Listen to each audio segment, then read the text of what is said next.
Dragonflies, it's Carly Mae again. I have one more story to read to you. I thought you guys might like to hear caps for sale. All right, let's dig in. Caps for sale. A tale of a peddler, some monkeys, and their monkey business.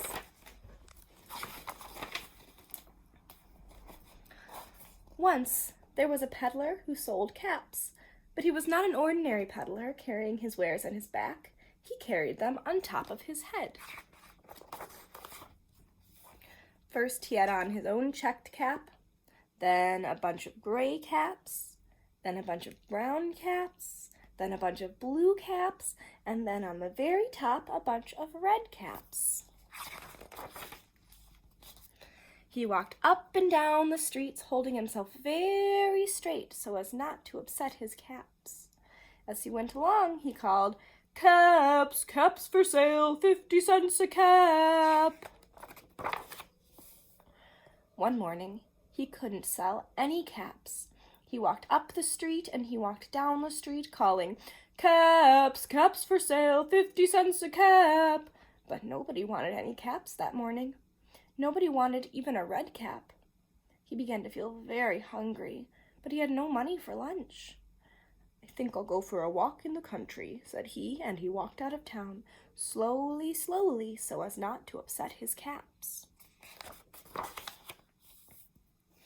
He walked for a long time until he came to a great big tree. "That's a nice place for a rest," thought he, and he sat down very slowly under the tree and leaned back little by little against the tree trunk so as not to disturb the caps on his head. Then he put his hand up to feel if they were straight. First his own checked cap, then the gray caps, then the brown caps, then the blue caps, and the red caps on the very top. They were all there, so he went to sleep. He slept for a long time. When he woke up, he was refreshed and rested. But before standing up, he felt with his hand to make sure his caps were in the right place. And all he felt was his own checked cap. Oh no! He looked to the right of him, no caps. He looked to the left of him, no caps. He looked in back of him, no caps. He looked behind the tree, no caps. Then he looked up into the tree, and what do you think he saw? What do you think he saw, dragonflies?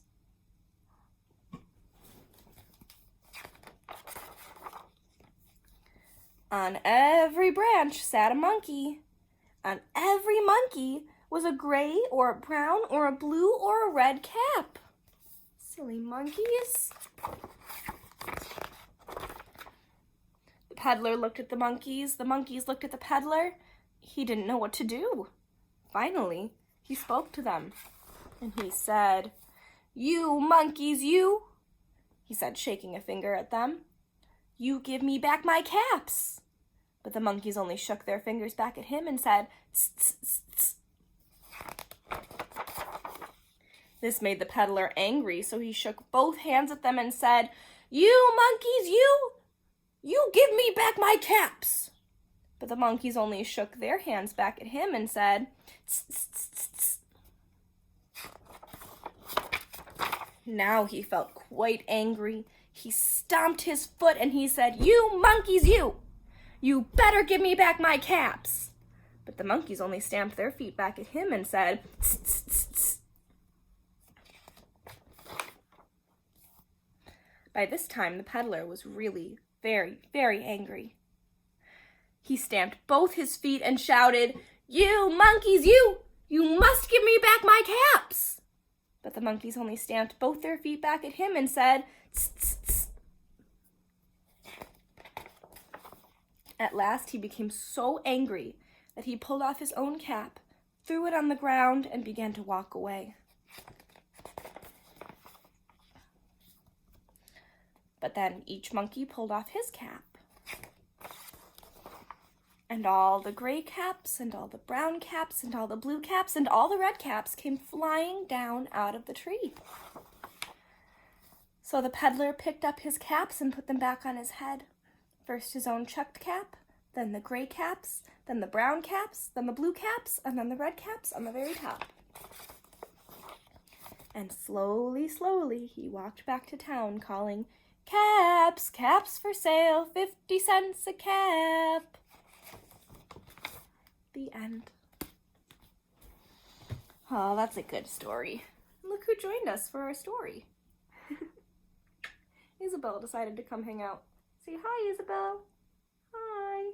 Mwah. All right, dragonflies. That's it for stories. I will talk to you again soon. I love you. I miss you. All your teachers love you and miss you. And we'll see you later.